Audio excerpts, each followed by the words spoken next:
Përparim Rama e hodhi si ide. Taks për gjitha makinat që nuk janë Prishtinës. E ky propozimi kryetarit kryeqytetas që parashen një pagesë nga 1 deri në 2 euro, po del se nuk do të jetë vetëm lavgoje i tij. Autoritetet lokale vetë se ka nisur punën në këtë drejtim. Jemi në hartim të planit, mendojmë ka fundi vitit me realizim. Krejt kjo po planifikohet të bëhet për të ulur ngarkesën në trafik, meq gjatë ditës në Prishtinë hyn rreth 140.000 vetura. Pavarësisht qëllimit, qytetarët mendojnë se taksa është e pamundur të zbatohet.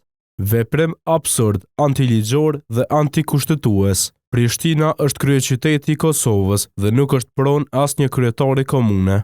Reagime ka pasur edhe nga Këshilli për mbrojtjen e të drejtave dhe lirive të njerëzit, i cili vlerëson se kjo taksë do të ishte diskriminuese për qytetarët.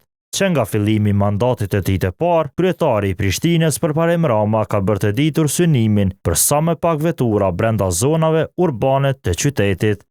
Shënjestër.net